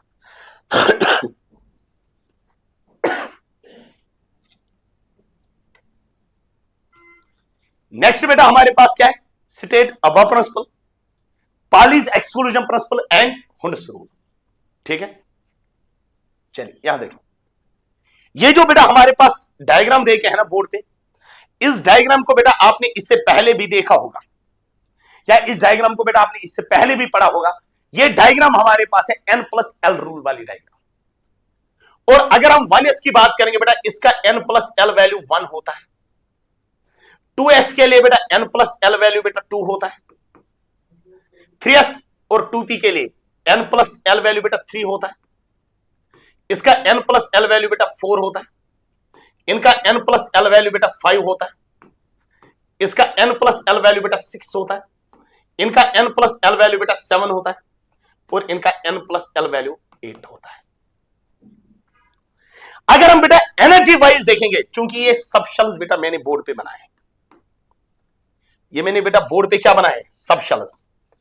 और इन सब शेल्स की अगर हम बात करेंगे, सबसे कम एनर्जी जो होती है एनर्जी ऑर्डर में अगर मैं यहां पर देता हूं, सबसे कम एनर्जी किसकी है? 1s की। फिर उसके बाद 1s जब खत्म हो जाएगा, फिर उसके बाद 2s, 2s जब खत्म हो जाएगा, फिर उसके बाद 2p, 2p के बाद 3s, 3s के बाद 3p, 3p के बाद 4s, 4s के बाद 3d, 3d के बाद 4p, 4p के बाद 5s। ये ऐसे ही कंटिन्यू चलेगा। यानी अगर मैं आपको बोल देता हूं एनर्जी ऑर्डर, बोलिए एनर्जी ऑर्डर, तो आप बोलोगे sir energy order, energy order सबसे कम एनर्जी जो होती है वो किसकी होती है? 1s की। फिर उसके बाद किसकी होती है? 2s की। फिर उसके बाद किसकी होती है? 2p की। 2p के बाद 3s, 3s के बाद 3p, 3p के बाद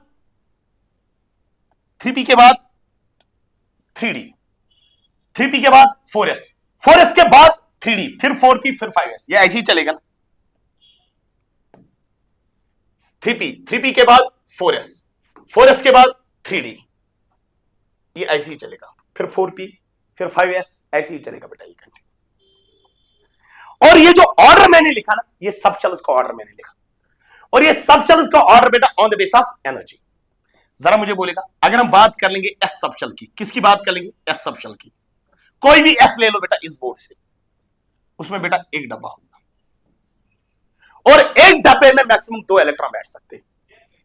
अब बेटा पी सबशेल ले लो, बोर्ड में से बेटा कोई भी पी सबशेल ले लो, चाहे 2p ले लो, 3p ले लो।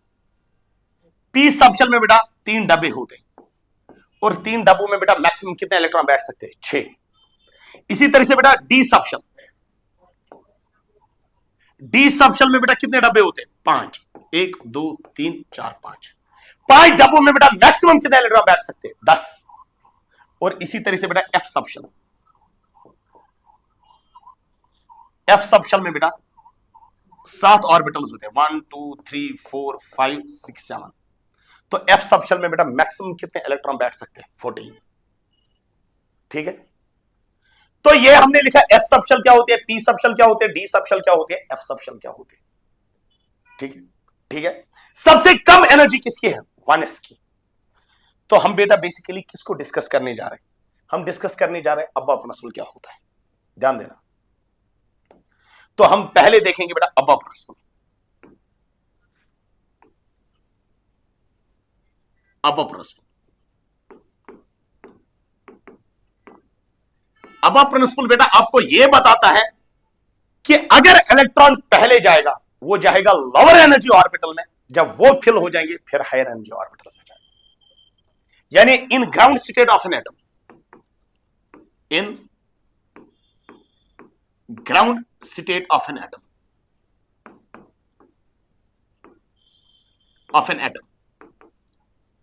first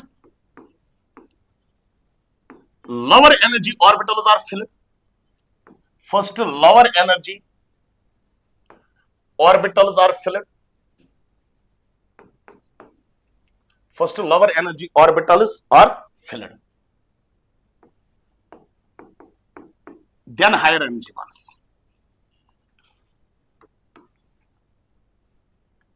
then higher energy ones, first lower energy orbitals fill हो जाएंगे, फिर उसके बाद हायर एनर्जी वंस हो जाएंगे। यानी पहले इलेक्ट्रॉन उसमें जाएगा जिसकी एनर्जी कम है, जब वो फिल अप हो जाएगा फिर इलेक्ट्रॉन वहां पर जाएगा जहां पर एनर्जी क्या है? ज्यादा। दूसरा हमारे पास है what we call as Pauli's exclusion principle. दूसरा हमारे पास है Pauli's exclusion principle. Pauli's exclusion principle क्या कहता है कि एक डब्बे में मैक्सिमम 2 इलेक्ट्रॉन बैठ सकते हैं। एक डब्बे में कितने इलेक्ट्रॉन बैठ सकते हैं? मैक्सिमम 2। और उनका इलेक्ट्रॉन, अगर एक इलेक्ट्रॉन बेटा जिसका स्पिन अप होगा तो दूसरे का स्पिन डाउन होगा, अगर एक का +1/2 दूसरे का -1/2। यानी एक डब्बे में मैक्सिमम कितने इलेक्ट्रॉन बैठ सकते हैं? 2। और उनका स्पिन क्या होना चाहिए? अपोजिट। यानी N orbital can accommodate, N orbital can accommodate maximum of 2 electrons. An orbital can accommodate maximum of 2 electrons. An orbital can accommodate maximum of 2 electrons with opposite spin. An orbital can accommodate maximum of 2 electrons with opposite spin. यानी एक orbital में maximum 2 electron बैठ सकते हैं और उनका spin क्या होना चाहिए? अपोजिट होना चाहिए। ठीक है, चलिए नंबर थर्ड बेटा हमारे पास कौन सा है? Hund's rule.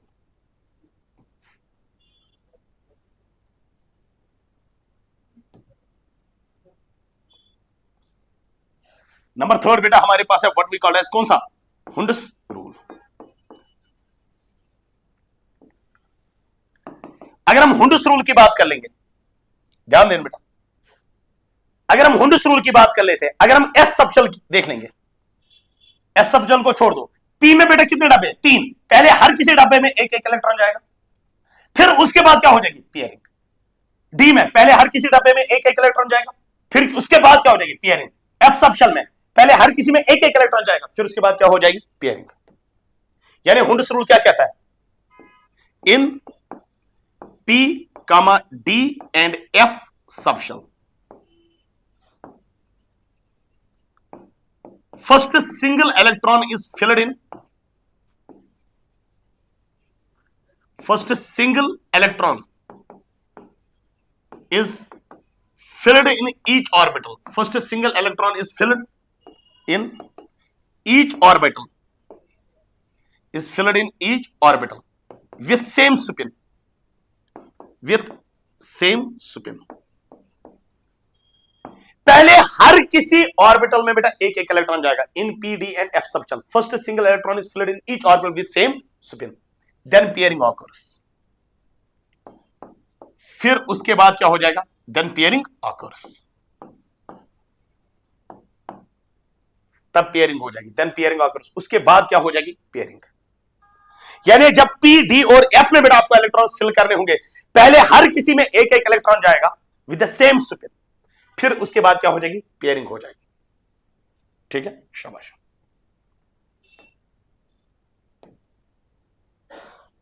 चलिए नेक्स्ट बेटा क्वेश्चन हमारे पास जो है that is right electronic configuration of. किस किस की इलेक्ट्रॉनिक कॉन्फ़िगरेशन लिखनी है? क्रोमियम की लिखनी है और कॉपर की लिखनी है। ध्यान दे बेटा, अगर हम क्रोमियम की बात कर लेंगे, क्रोमियम का एटॉमिक नंबर बेटा कितना है? 24। तो अगर हमें 24 इसकी इलेक्ट्रॉनिक कॉन्फ़िगरेशन लिखनी है तो इलेक्ट्रॉनिक कॉन्फ़िगरेशन इसके बेसिस पे लिखेंगे। एस में 2 जाएंगे, इसमें भी 2, इसमें 6, इसमें 2, ऐसे ही कंटिन्यू करके मैक्सिमम कितने जितने जाएंगे वहां लिखेंगे। तो अगर हम देख लेंगे बेटा, यहां पर 2, यहां पर बेटा 2, यहां पर बेटा 4, वही आ जाएगा ना 24, यही आ जाएगा। और ये हम एक्सपेक्ट करते हैं इसकी, we are expecting this configuration. यानी क्रोमियम का अगर हम देखेंगे बेटा, इसका हम लिखेंगे बेटा 1s2, 2s2, 2p6, 3s2, 3p6, 4s2। कितने हुए यहां तक? यहां तक हुए बेटा 20। देख के बताना 20 हुए। 20 के बाद 4 बचे ना, तो हम लिखेंगे 3d4। और ये हम करते बेटा इनका क्या? एक्सपेक्टेड। ये हम एक्सपेक्ट करते हैं, ये हम एक्सपेक्टेड है इसका। लेकिन क्या होता है बेटा, क्रोमियम में एक इलेक्ट्रॉन प्रमोट होता है एस से, किसमें? डी में। और अगर आप देख लोगे बेटा, आपको बेटा यहां पर कॉन्फ़िगरेशन एक्चुअल क्या होती है इसकी? 1s2, 2s2, 2p6, 3s2, 3p6, 4s1, 3d5. This is called as actual.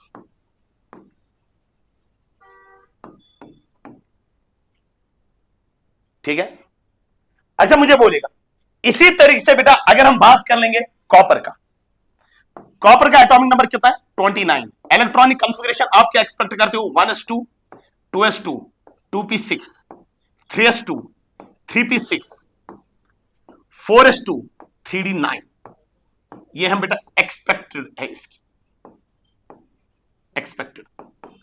लेकिन कॉपर में भी क्या होता है? कॉपर में एक इलेक्ट्रॉन प्रमोट होता है एस से लेकर किसमें? डी में।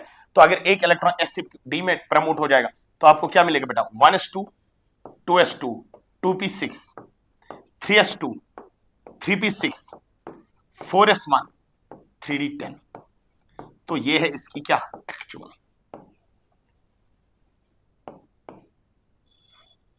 तो ये एक्सपेक्टेड है और ये क्या है एक्चुअल। और अगर हम बात कर लेंगे बेटा, चाहे क्रोमियम की बात हो जाएगी या कॉपर की बात हो जाएगी, क्रोमियम में भी एक इलेक्ट्रॉन प्रमोट होता है एस से लेकर डी तक, वो बनता है s1d5, और d5 में कितने डब्बे होते हैं 5, ये 5 d5 होने का मतलब हुआ ये, यानी क्रोमियम के पास इसको हम नाम बोलते हैं हाफ फिलड। और कॉपर में भी एक इलेक्ट्रॉन प्रमोट हुआ एस से लेकर डी तक, और इसका बेटा d10 बना, ये this is called as completely filled. और जो हाफ फिलड होते हैं और जो जिस फॉर्म में एग्जिस्ट करता है वो उसी फॉर्म में स्टेबल होता है। क्रोमियम के लिए d5 ज्यादा स्टेबल है और कॉपर के लिए d10 ज्यादा स्टेबल है, ध्यान देना। यानी region for the stability of half filled and completely filled configuration, stability का क्या रीजन है बेटा हाफ फिलड और कंप्लीटली फिलड कॉन्फ़िगरेशन के लिए? तो आप बोलोगे सर दो चीजें होती है स्टेबिलिटी का, एक हमारे पास होता है what we call as exchange energy, exchange energy, और दूसरा होता है that is called as symmetrical distribution of charge, symmetrical distribution of charge, distribution of charge. यही बेटा रीजन है स्टेबिलिटी का, किस किस के लिए बेटा, हाफ फिलड और कंप्लीटली फिलड कॉन्फ़िगरेशन के लिए। ध्यान देना, शो बॉक्स डायग्राम्स फॉर, आपको बेटा बॉक्स डायग्राम्स दिखानी, किसका बेटा d4 का। चलिए बेटा अगर हम बात कर लेंगे बेटा d4 के, डी में कितने डब्बे होते हैं 5, 1 2 3 4 5, d4 होने का मतलब होना ये 1 2 3 4 है ना d4। चलिए दूसरा d5, डी में कितने डब्बे हैं 5, 1 2 3 4 5, d5 में कितना होगा बेटा, ध्यान दे बेटा 1 2 3 4 5 ये होगा।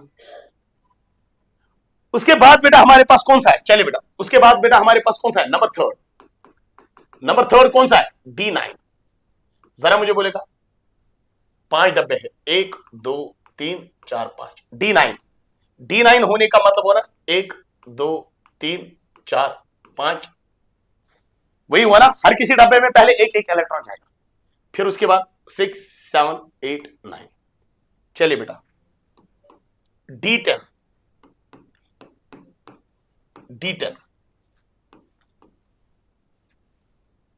1 2 3 4 5 d10, जरा मुझे बोलेगा d10 में क्या होगा बेटा, हर किसी जगह बेटा कितने कितने इलेक्ट्रॉन होंगे, 1 2 3 4 5 6 7 8 9 10, ये हुआ d10।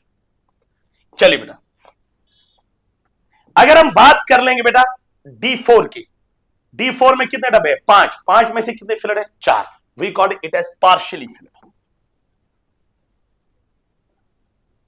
इसको हम नाम बोलते क्या पार्शियली फिलड। d5 में बेटा 5 डब्बे हैं, हर किसी डब्बे में एक एक electron, we called it as half filled, half filled. चलिए d9 में भी बेटा 4 ऑर्बिटल में 2 है लेकिन एक में एक ही है, we also called it as partially filled. और d10 कितने डब्बे हैं 5, हर किसी में 2 electron, we called it as completely filled, completely filled. यानी कितनी तरीके की इलेक्ट्रॉनिक कॉन्फ़िगरेशन होती है 3, एक होता है बेटा पार्शियल फिलड, दूसरा होता है हाफ फिलड, तीसरा होता है कंप्लीटली फिलड। और हाफ फिलड और कंप्लीटली फिलड ज्यादा स्टेबल होते हैं किससे, पार्शियली फिलड से। रीजन क्या है स्टेबिलिटी का, 2, एक है एक्सचेंज एनर्जी और दूसरा है सिमेट्रिकल डिस्ट्रीब्यूशन ऑफ चार्ज। चलिए बेटा तो इसी के साथ बेटा ये वाला चैप्टर हमारा कंप्लीट होता है। तो अगर हम इस चैप्टर की बात कर लेंगे बेटा, इसका बेटा अगर आपको बेटा इस नोटिस के बेटा पीडीएफ चाहे या बाकी जितने भी लेक्चर्स आते हैं बेटा उनके अगर आपको पीडीएफ चाहिए तो आपके सामने बेटा 2 क्यूआर कोड है, ये कम्युनिटी ग्रुप का है और ये आपके पास टेलीग्राम चैनल का है। तो वहां से बेटा इनको आप स्कैन करके बेटा वहां से ज्वाइन हो सकते हो, तो वहां से आप डाउनलोड कर सकते हैं। ठीक है, चलिए बेटा, अस्सलाम वालेकुम।